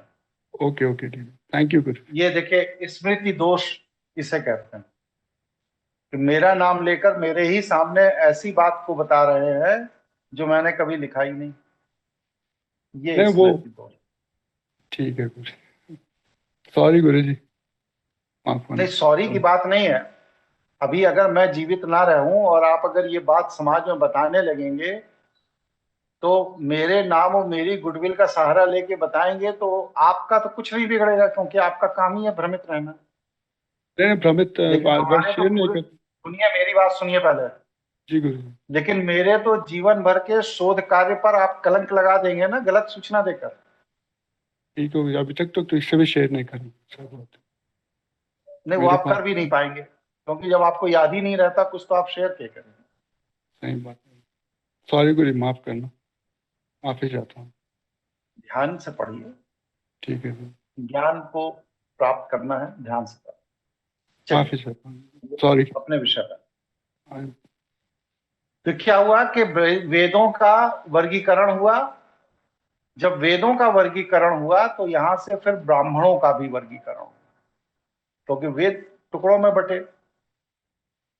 तो देवताओं ने जिन ऋषियों मुनियों के माध्यम से वेदों को दूषित कराया था, उन ब्राह्मणों को भी अपने अपने स्वार्थ के हिसाब से इस्तेमाल करना शुरू किया। तो ब्राह्मणों का भी वर्गीकरण हुआ।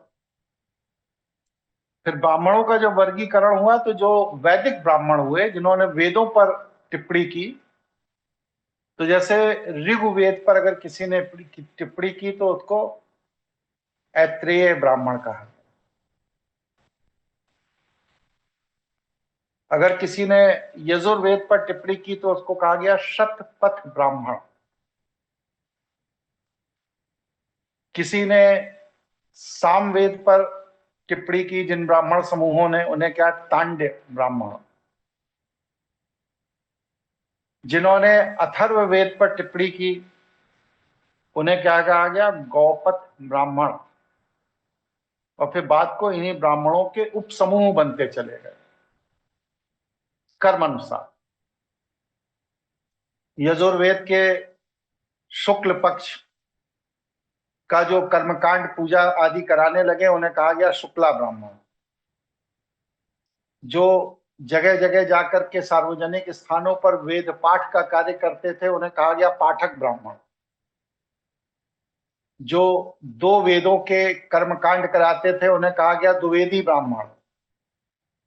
तीन वेदों का कर्मकांड कराने वाले को कहा गया त्रिवेदी। चारों वेदों का कर्मकांड कराने वाले को कहा गया चतुर्वेदी ब्राह्मण।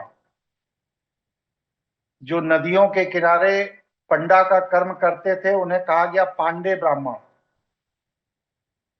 जो हवन पूजन आदि अग्निहोत्र का कार्य कराते थे अग्नि से संबंधित, उन्हें कहा गया अग्निहोत्री ब्राह्मण।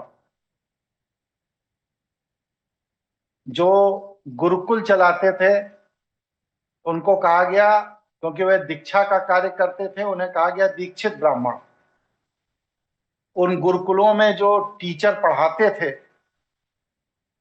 वो उप अध्याय, मतलब प्रति अध्याय के अनुसार पढ़ाते थे, इसलिए उनको कहा गया उपाध्याय ब्राह्मण। इस तरह वेदों के वर्गीकरण के साथ ब्राह्मणों का भी वर्गीकरण हुआ और कर्म अनुसार ब्राह्मणों को उनके सरनाम दे दिए गए। लेकिन ब्राह्मण मूल रूप से 10 ही हुए। नर्मदा नदी के ऊपर की तरफ जो ब्राह्मण निवास करते थे उन्हें कहा गया पंचगौड़ ब्राह्मण। और नर्मदा नदी के नीचे के तरफ जो ब्राह्मण निवास करते थे उन्हें कहा गया पंच द्रविड़ ब्राह्मण। और जो लोग ना पंचगौड़ थे ना पंच द्रविड़ थे, ना वेदों में कोई रुचि रखते थे, कुछ नहीं करते थे, अपने जंगलों में रहते थे, अपने घर परिवार के साथ आराम से जीवन जीते थे, भगवान का भजन करते थे, साधना उपासना करते थे, उनको कहा गया आरण्यक ब्राह्मण। अरण्य माने जंगल, आरण्यक ब्राह्मण।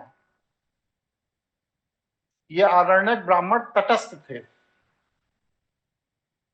किसी गुट में नहीं थे, गुट निरपेक्ष थे ये लोग। अब जब ब्राह्मणों का वर्गीकरण हुआ, चीजें बदली, तो फिर क्या हुआ कि ये ब्राह्मणों ने शक्ति प्रदर्शन के लिए युवाओं को प्रशिक्षित करना शुरू किया, शस्त्र और शास्त्र का ज्ञान देना शुरू किया। और जिस जगह शस्त्र और शास्त्र का ज्ञान दिया उसे कहा गया गुरुकुल। फिर जब गुरुकुलों का निर्माण हुआ, ब्राह्मण लोग अपनी अपनी दुकान खोल के बैठ गए पढ़ाने के नाम पे, शस्त्र और शास्त्र के नाम पर। तो वहां तो भाई हर तरह का छात्र आ रहा है, कुछ तेज बुद्धि का है, कुछ सामान्य बुद्धि का है, कुछ मंद बुद्धि का है। तो उन बच्चों को वैदिक ज्ञान बताने के लिए जो सबसे सरल तरीका अपनाया वो अपनाया प्रश्नोत्तर तरीका। दुनिया में पढ़ाने का सबसे सरल तरीका है प्रश्नोत्तर। तो ये जो प्रश्नोत्तर तरीका उन्होंने अपनाया, इसी प्रश्नोत्तर तरीके को कहा गया उपनिषद।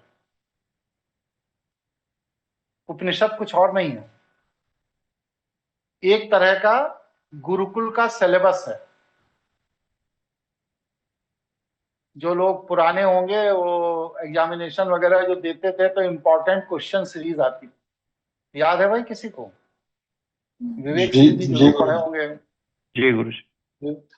विवेक जी, जी गुरु जी। जी गुरु जी। इंपॉर्टेंट क्वेश्चन सीरीज से पढ़ते थे कि नहीं पढ़ते थे भाई आप? जी गुरु जी। जी गुरु जी। आप तो हमारी हम उम्र हैं, जरूर पढ़े होंगे, हम भी पढ़े हैं भाई उससे। जी वो गुरु जो जी। इम्पोर्टेंट क्वेश्चन सीरीज होती थी उसमें क्वेश्चन भी होता था, आंसर भी होता था। तो ये जो क्वेश्चन और आंसर होता था यही उपनिषद है। उपनिषद माने गुरुकुल का सिलेबस।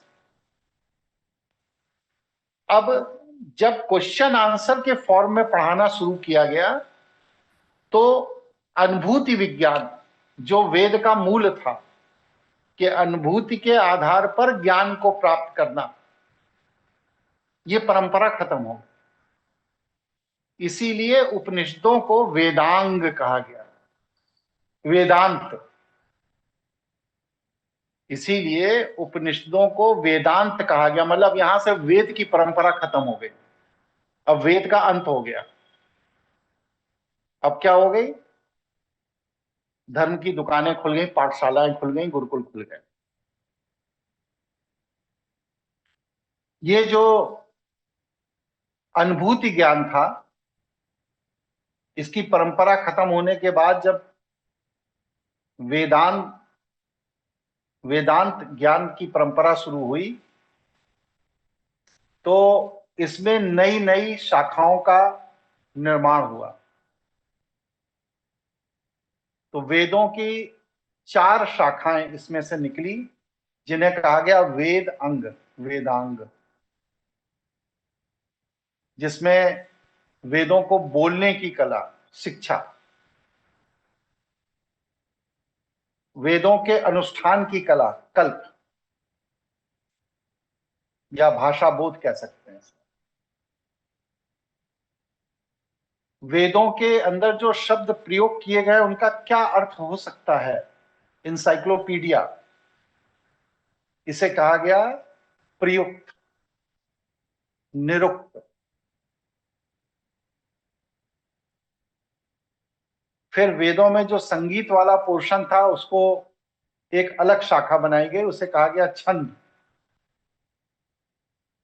और वेदों में जो ज्योतिषीय ज्ञान था, खगोलीय ज्ञान था, उसकी एक अलग शाखा बनाई गई, उसे कहा गया ज्योतिष।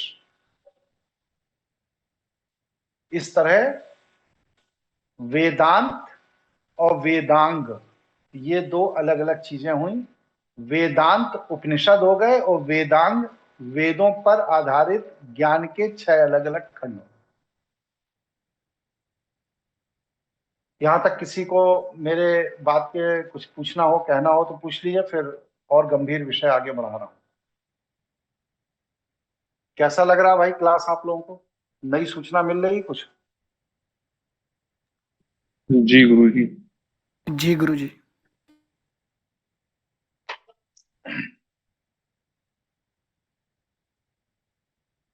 फिर क्या हुआ? जब वेदांत हो गया, उपनिषद आ गए, और उसके बाद वेदों के ज्ञान के खंड खंड हो गए, तो गुरुकुलों के अंदर भी एग्जामिनेशन होने लगे। फिर अनुभूति ज्ञान वहां खत्म हो गया, फिर वहां पर रट्टू ज्ञान शुरू हुआ। वेद को रट के गुरुकुल के गुरुजी को पढ़ा करके, बता के, सुना के नंबर पा जाइए, पास हो जाइए। और अगर आप गुरुजी को नहीं सुना पाए तो गुरुजी फेल कर देंगे आप। इस तरह श्रुति और स्मृति की परंपरा विलुप्त हो गई। अब गुरुकुल में जो पढ़ाया जाता था वही सत्य ज्ञान हो गया। देव ज्ञान खत्म, अनुभूति ज्ञान खत्म, ईश्वरीय ज्ञान खत्म, ऋषियों का ज्ञान खत्म, वेदों का ज्ञान खत्म। अब गुरुजी जो पढ़ा दें बस वही ज्ञान है, बाकी सब बेकार। क्यों? क्योंकि गुरुजी को ही पढ़ाना है, गुरुजी को ही नंबर देना है। अब गुरुजी भी ऐसे लद्दड़ होते थे तो उन्हें खुद ही कुछ नहीं आता था, तो आधा अधूरा पढ़ा देते थे, आधे अधूरे पे नंबर दे देते थे। इस तरह से हमारी वैदिक ज्ञान परंपरा का सर्वनाश।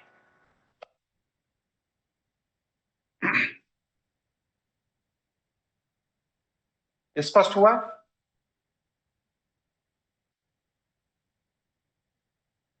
जी गुरु जी। बताइए। 1.25 घंटे हो गए हैं भाई बोलते बोलते। इच्छा है आगे पढ़ने की या क्लास पूरा करें, क्योंकि 1.25 घंटे का ही क्लास में लेता हूं। अगर इच्छा है तो पढ़ाएं और नहीं तो 1.25 घंटे हो गए। गुरु जी, रावण ने जो वेद की दोबारा रचना की थी, जो उसमें हटाया था सब, वो अभी उपलब्ध है या वो भी काल के प्रवाह में खत्म हो गया सब?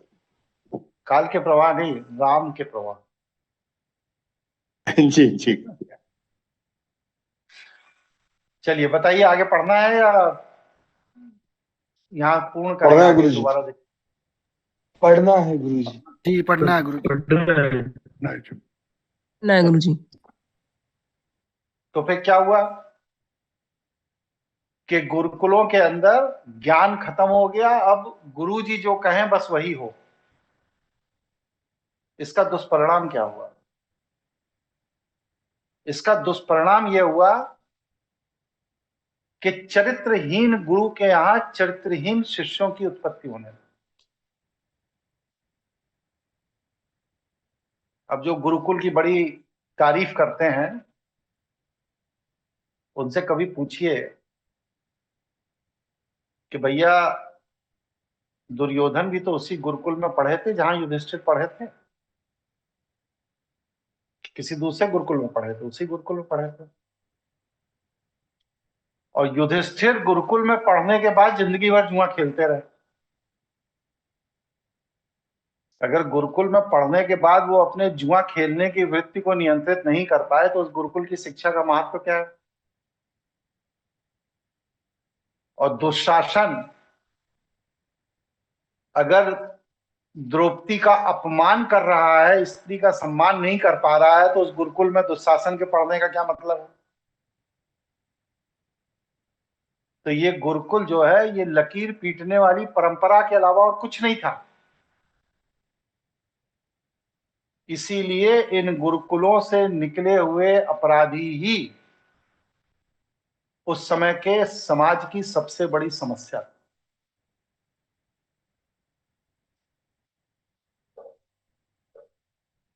किसी के मन में कोई विचार आया हो तो रखिए भाई, मैं सुनने को तैयार बैठा हूं एकदम। मेरा रिसर्च यही है। नहीं तो गुरुजी, फिर तो चाहे हम सरकार के बारे में बात करें या जो एजुकेशन सिस्टम है उसके बारे में बात करें, तो दोनों तो उसी फॉर्मेट में है। तो पतन और जो सारी चीजें हम देख रहे हैं कोई नई नहीं है, ये तो जब पीछे तक से चली आ रही मनुष्य है। को स्वतंत्र नहीं छोड़ा जाएगा, सिलेबस की पढ़ाई कराई जाएगी और मनुष्य में ज्ञान का जुनून पैदा नहीं किया जाएगा,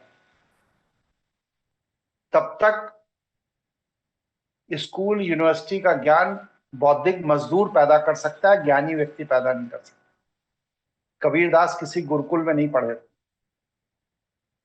रहीमदास किसी गुरुकुल में नहीं पढ़े थे, मीराबाई किसी गुरुकुल में नहीं पढ़ी थी, गौतम बुद्ध किसी गुरुकुल में नहीं पढ़े थे, महावीर जैन किसी गुरुकुल में नहीं पढ़े थे, चैतन्य महाप्रभु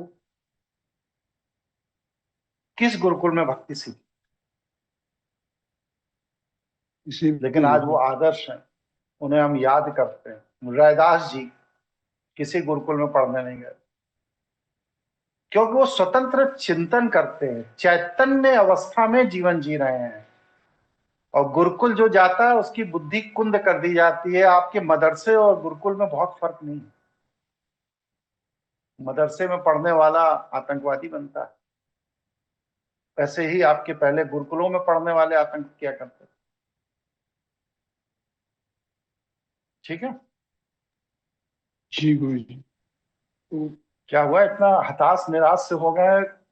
क्या हो नहीं गया नहीं, भाई? हताश हताश निराश नहीं गुरुजी, मतलब चिंतन ये है कि जो सरकारें आज डायलॉग देती है अपनी, जो भी लेके आते हैं ये मैनिफेस्टो वगैरह, इसी तरह वो धर्म शास्त्रों में लिख दिया गया है पहले कि ये राजा है तो इसकी ये खासियत रही, हम आएंगे तो हमारी ये खासियत है, पर हुआ कुछ नहीं इम्प्लीमेंट। तो वो स्थिति तो 10,000 साल बाद भी एज इट इज बनी हुई है। मतलब सरकार बिल्कुल वैसे ही। और वैष्णव परंपरा में कोई अंतर नहीं है, अभी तक तो नहीं है इसमें कोई। सरकार माने ही वैष्णव परंपरा है। जहां पर स्वतंत्र चिंतन का आपको अधिकार नहीं है वो वैष्णव परंपरा है। इसीलिए तो अब सुकरात नहीं होते, चारवाक नहीं होते, अरस्तु नहीं होते, कहाँ होते हैं बताइए। एक तो बड़ी मुश्किल से पैदा हुआ था ओशो, उसको भी आप लोगों ने मार डाला, वो भी जहर देकर। ठीक है ना, चलिए। तो फिर क्या हुआ कि श्रुति और स्मृति की परंपरा लुप्त हो गई। अब गुरुकुल के आचार्य जी जो पढ़ाए वही सत्य है। अब क्या हुआ, गुरुकुलों में प्रतिस्पर्धा शुरू हुई। अब गुरुकुल की प्रतिस्पर्धा जब शुरू हुई तो क्या हुआ कि गुरुओं ने ये ध्यान दिया कि जिसके पास संसाधन ज्यादा है उसका गुरुकुल अच्छा चल रहा है। जैसे आजकल जिस स्कूल कॉलेज के अंदर एसी लगा है, प्रॉपर डेस्क लगी हुई है और डिजिटल बोर्ड है, वहां पर आदमी अपने बच्चे को पढ़ाना पसंद करता है। उसी तरह उस समय जिन गुरुकुलों में बच्चों के लिए संसाधन और सुविधाएं ज्यादा थी वहां पर लोग अपने बच्चे पढ़ने भेजते थे, चाहे टीचर को कुछ आता हो या ना आता हो, संसाधन होना चाहिए।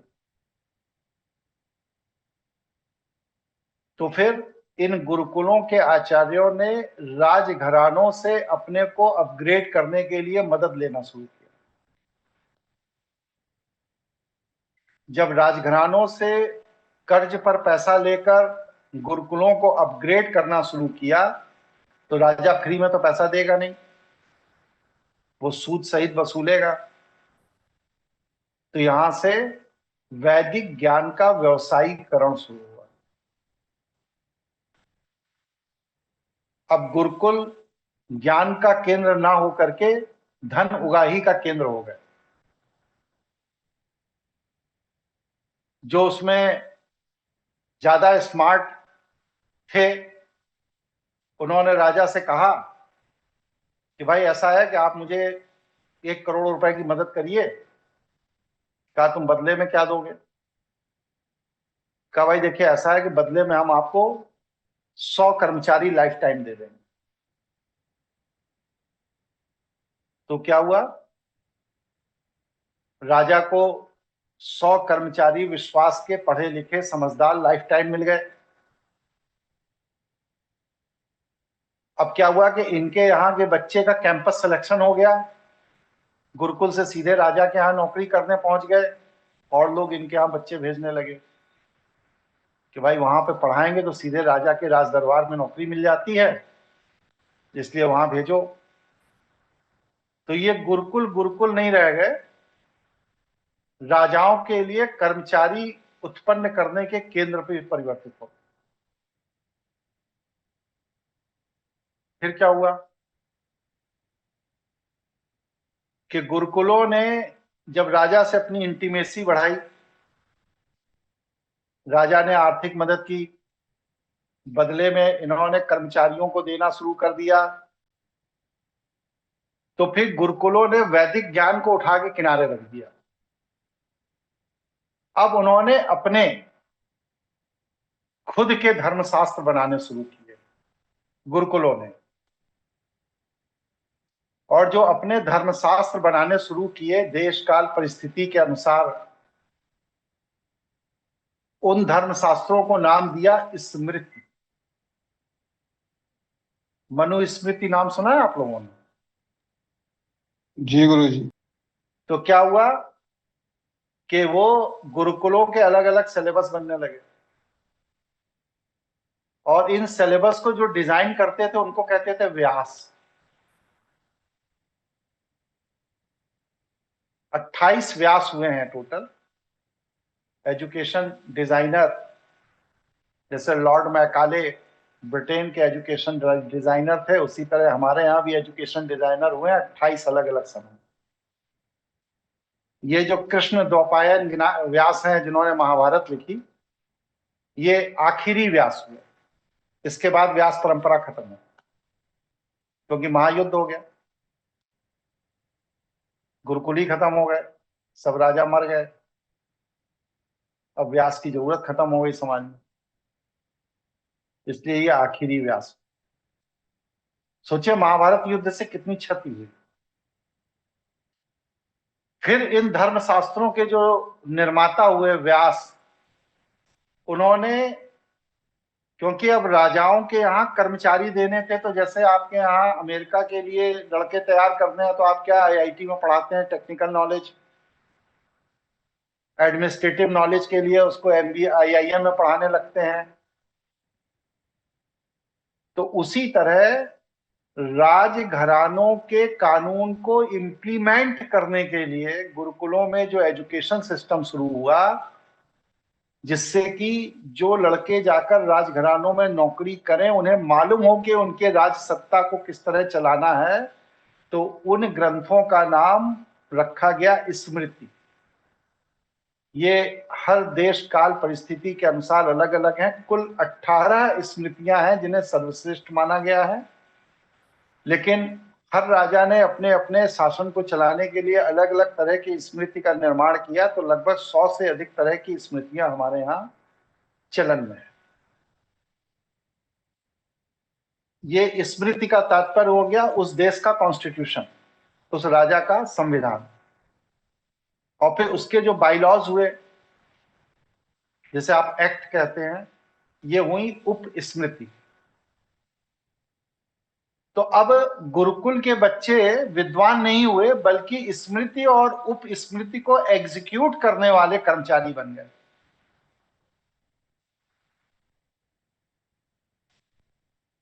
इसका दुष्परिणाम क्या हुआ कि स्मृतियों को लागू कराने से ब्राह्मण के बच्चे, क्योंकि राजघरानों में जाके नौकरी करने लगे और गुरु बराबर उनके संपर्क में रहा, तो धीरे धीरे धीरे धीरे राजघरानों के शासन तंत्र पर राजा से ज्यादा गुरु का कब्जा हो गया, क्योंकि उसी के सब पढ़ाए हुए लड़के वहां नौकरी कर रहे हैं।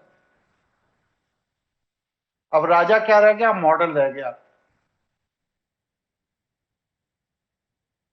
और वह गुरुजी जिनके गुरुकुल के पढ़े हुए लड़के वहां नौकरी कर रहे थे, वो हो गए मुख्य धर्मदंड अधिकारी।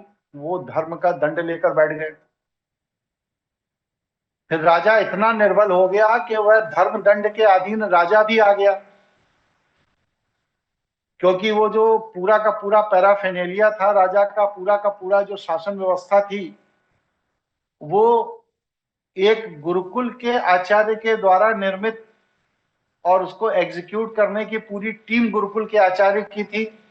तो राजा की हैसियत बस सिर्फ इतनी रह गई कि जो कर टैक्स इकट्ठा करके दिया जा रहा है उससे तुम अय्याशी करो, इसके अलावा शासन प्रशासन में हाथ मत डालो, बाकी सब काम हमारे गुरुजी देखेंगे। इस तरह ब्राह्मणों ने धर्म दंड का सहारा लेकर राजतंत्र को नियंत्रित कर। षड्यंत्र की बू आ रही है कि नहीं आ रही भाई? मुझे तो बहुत तेजी तेजी से आ रही है। पूरी तरह आ रही है जी, दिख रहा है स्पष्ट। ठीक है। अब जब राजा बिना किसी परिश्रम के उसको अय्याशी के सारे संसाधन मिलने लगे, तो धर्मगुरुओं ने कहा कि हमारा भी प्रभाव बढ़ाइए भाई। कहा कैसे बढ़ेगा? कहा गुरुकुल के साथ में मंदिर बनवाइए, उसके लिए राजकोष से पैसा दीजिए। इस तरह पक्के भवनों का निर्माण गुरुकुलों में होने लगा, मंदिरों का निर्माण। अब जब मंदिरों का निर्माण हुआ तो स्वाभाविक है कि वहां पर एक विग्रह होगा, एक मूर्ति होगी, मूर्ति होगी तो उसकी पूजा होगी, पूजा होगी तो उसकी भक्ति होगी, भक्ति होगा तो कर्मकांड होगा, कर्मकांड होगा तो समाज का दोहन होगा।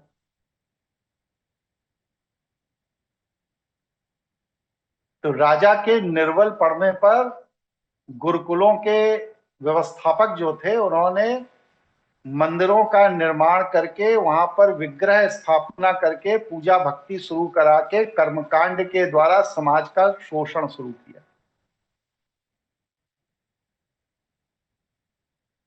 और मंदिर को चलाने के नियम बनाए। धीरे धीरे राजा तो राजमहल में कैद हो गया, और ये जो मंदिर थे ये शासन प्रशासन का आर्थिक केंद्र, सामाजिक केंद्र, राजनीतिक केंद्र, जासूसी का केंद्र और प्रशासनिक केंद्र हो गया। मंदिर राजा प्रतीकात्मक हो गया। ये मंदिर से ही पूरा का पूरा शासन चलने लगा।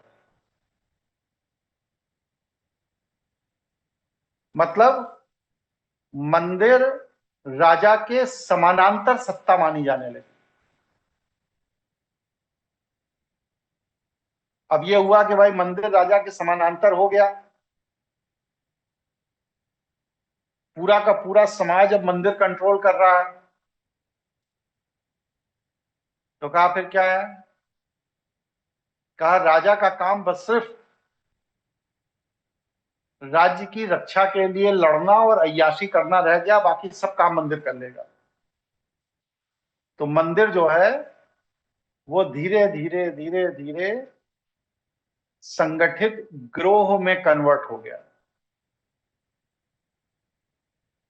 वहां पर शराब पी जाने लगी, देवदासियों के नाम पर लड़कियों को लाकर उनका भोग किया जाने लगा, उत्सव के नाम पर नाच गाने होने लगे। जो जो काम राजमहल में होते थे वो सब काम अब मंदिर के प्रांगण में होने लगे। इसीलिए भारत में सबसे ज्यादा उत्सव मनाया जाता है। मुसलमानों में जाइए 8-10 तरह के उत्सव हैं बस, ईसाइयों में जाइए 4-5 तरह के उत्सव हैं, लेकिन भारत एक ऐसा देश है जिसमें हिंदू पूरा का पूरा इतना मोटा पंचांग छाप देता है कि किस दिन कौन सा उत्सव है, किस दिन कौन सा उत्सव है, किस दिन कौन सा उत्सव है, किस दिन कौन सा त्योहार है, छाप देता है। और ये सारे त्योहार, सारे उत्सव मंदिर प्रांगण में मनाए जाते थे।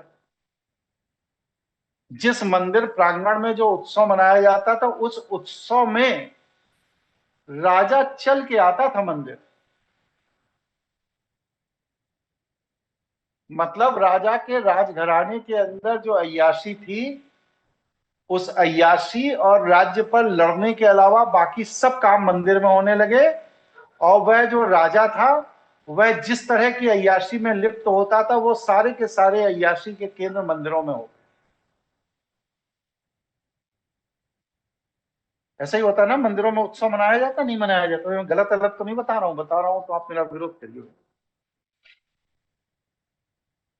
नहीं, सही बात है गुरुजी, रैली इसका एग्जाम्पल है।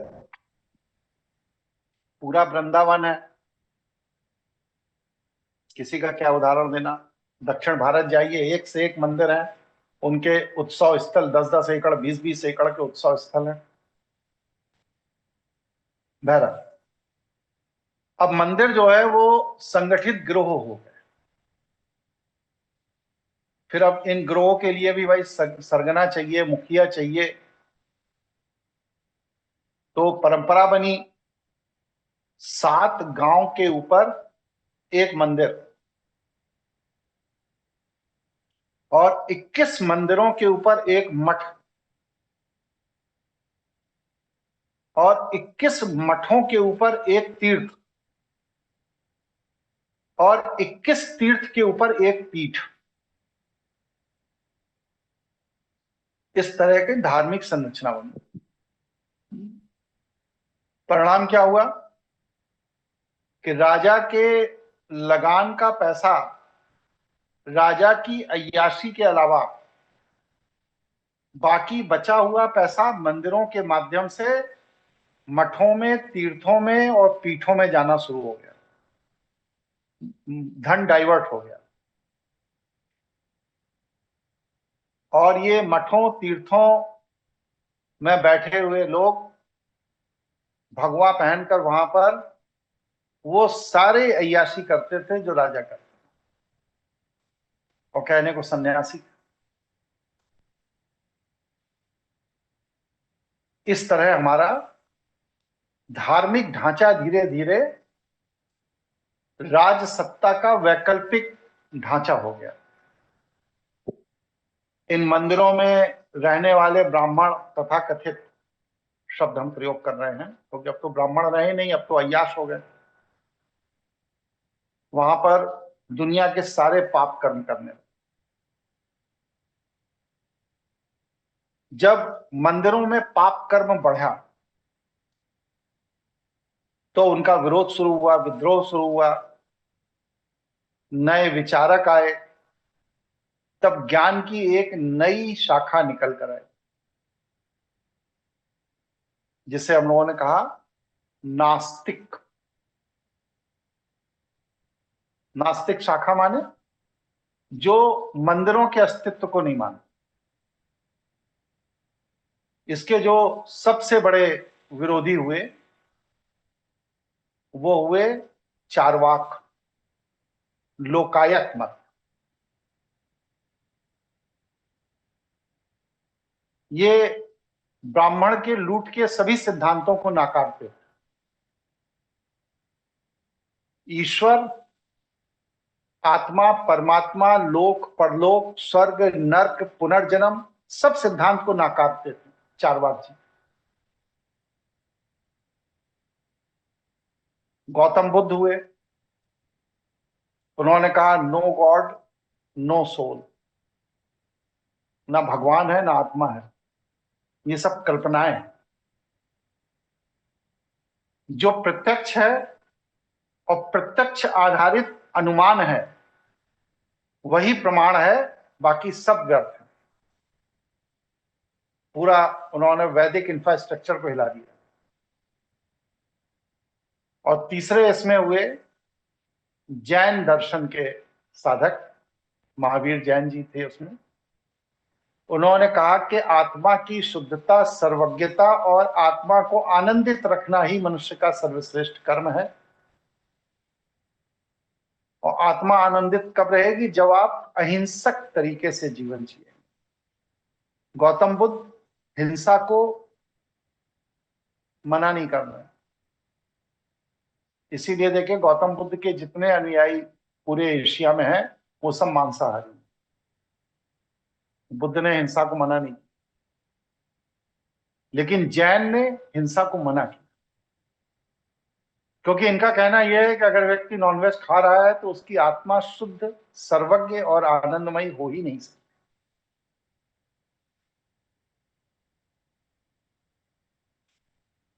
इस तरह से हमारे यहां 3 नास्तिक दर्शन की उत्पत्ति हुई। लेकिन ऐसा नहीं कि 3 नास्तिक दर्शन है। हमारे यहां वैदिक ज्ञान के साथ साथ 6 आस्तिक दर्शन भी हैं। सबसे पहला जो दर्शन है कपिल मुनि जी का सांख्य दर्शन। दूसरा महर्षि पतंजलि का है योग दर्शन। तीसरा महर्षि गौतम ऋषि का है न्यायिक दर्शन, जिसे हम कहते हैं तर्क शास्त्रीय दर्शन, लॉजिकल डिस्कशन। फिर इसके बाद आता है वैश्विक दर्शन, महर्षि कणप। इन्होंने तत्व और विश्लेषण की विशेषता पर सबसे ज्यादा चर्चा की। फिर हमारे यहां 2 दर्शन और हुए हैं जो घंघोर ईश्वरवादी दर्शन है, लेकिन वह वेदों का समर्थन करते थे, इसलिए उन्हें आस्तिक दर्शन में रखा गया। पहला पूर्व मीमांसा, जैमिनी दर्शन। इन्होंने वैदिक कर्मकांड और अनुष्ठानों पर स्वीकृति दी। और दूसरा है उत्तर मीमांसा। इन्होंने दर्शन में ज्ञान आधारित बातों को कहा, क्योंकि मीमांसा शब्द जो मैंने बोला है, पूर्व मीमांसा, उत्तर मीमांसा, तो मीमांसा शब्द के आ जाने से मुनियों का प्रभाव बढ़ा। और मुनियों ने विश्लेषण करके जो निकाला वो ये निकाला कि ज्ञान ही व्यक्ति का कल्याण कर सकता है, भगवान व्यक्ति का कल्याण नहीं कर सकता। इसलिए भगवान और भक्त ये दोनों ही समाज के लिए समस्या है। और इनका निष्कर्ष यह है कि भगवान की जरूरत किसे है? भगवान की जरूरत उसे है जो डरा हुआ है। डरे हुए चित्त का व्यक्ति ही भक्ति करता है।